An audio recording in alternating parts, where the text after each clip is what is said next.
आनंदपाल सिंह की पत्नी राज कंवर ने चूरू कोर्ट में एनकाउंटर को फर्जी और इसे सुनियोजित हत्या बताते हुए सुप्रीम कोर्ट के आदेशों के पालन करने की मांग की है।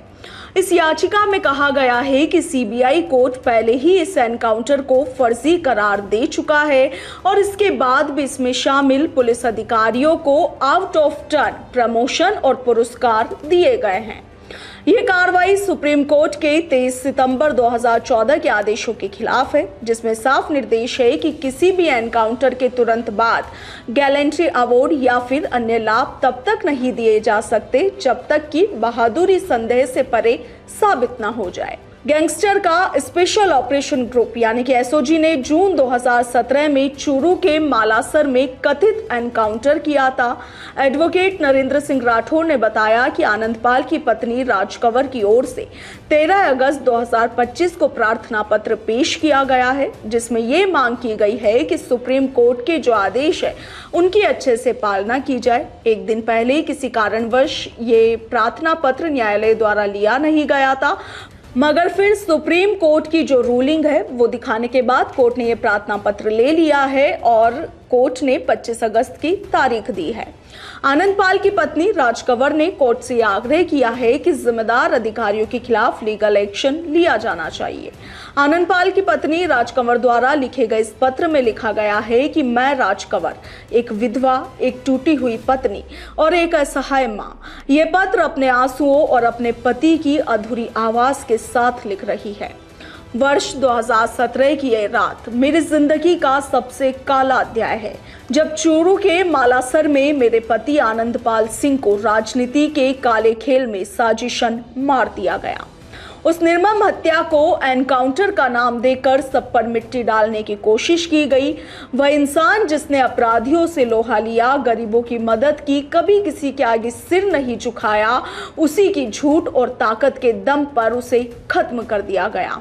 आज भी जिन पुलिसकर्मियों पर इस हत्या का आरोप है उनके खिलाफ सीबीआई न्यायालय में ट्रायल चल रहा है, लेकिन मेरे दिल को चीर देने वाली बात यह है कि सर्वोच्च न्यायालय के आदेशों की खुली अवहेलना करते हुए तत्कालीन मुख्यमंत्री अशोक गहलोत और तत्कालीन डीजीपी मोहनलाल ने उन्हीं आरोपित पुलिसकर्मियों को पदोन्नति, इनामी राशि, राष्ट्रपति वीरता पदक, पिस्तौल और अन्य अवैध लाभ दे डाले।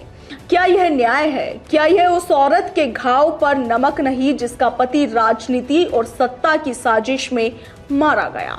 इस पत्र में आगे लिखा गया है कि मेरा निवेदन और प्रार्थना है कि मोहनलाल सहित उन सभी जिम्मेदार व्यक्तियों के विरुद्ध जिन्होंने कानून को पैरों तले रौंदकर हत्या के आरोपियों को सम्मानित किया, 400 आईपीसी 316 5 बीएनएस के तहत एफआईआर दर्ज कर कठोर से कठोर कानूनी कार्रवाई की जाए और यह संदेश दिया जाए कि राजस्थान की धरती पर कोई भी कानून से ऊपर नहीं है, चाहे ये कितना भी बड़ा पद या शक्ति रखता हो। उन्होंने आगे लिखा कि मान्यवर, आप मेरे दर्द को महसूस कीजिए। यह केवल एक केस नहीं, एक पत्नी की न्याय की आखिरी आस है। मेरा पति अब लौटकर नहीं आएगा, मगर इस अन्याय पर कार्रवाई नहीं हुई तो आने वाली पीढ़ियों का विश्वास भी न्याय व्यवस्था से उठ जाएगा। मुझे उम्मीद है कि आप मेरी पुकार सुनेंगे और इस काली सच्चाई पर न्याय का उजाला फैलाएंगे। आनंदपाल की पत्नी राज कंवर ने कोर्ट से आग्रह किया है कि जिम्मेदार अधिकारियों के खिलाफ लीगल एक्शन लिया जाए। ऐसे मामलों में सुप्रीम कोर्ट के दिशा निर्देशों का सख्ती से पालन किया जाना सुनिश्चित किया जाए, ताकि कानून का राज कायम रहे और जनता का न्याय व्यवस्था पर भरोसा बना रहे। आपको बता दें कि आनंदपाल की मौत के बाद लंबे समय तक विरोध प्रदर्शन हुए थे। एनकाउंटर को लेकर कई तरह के सवाल भी उठे थे। राठौर ने बताया कि जो आनंदपाल एनकाउंटर था उसको कोर्ट ने फर्जी माना है और उस एनकाउंटर में जो भी पुलिस अधिकारी, कर्मचारी और आईपीएस थे उन्हीं को 302 हत्या के प्रकरण में दोषी माना गया है, मगर सुप्रीम कोर्ट के आदेश की पालना नहीं की गई। राजस्थान सरकार और पुलिस विभाग की ओर से इस मामले के दोषियों को प्रमोशन दिए गए हैं। उन्होंने कहा कि हमारी मांग है कि जो भी लाभ थे वो वापस लिए जाए और जो लोग दोषी है कोर्ट ने भी उनके खिलाफ प्रसंज्ञान लिया जाए तो शीघ्रातिशीघ्र ये कार्रवाई की जाए। ब्यूरो रिपोर्ट, भारत रफ्तार।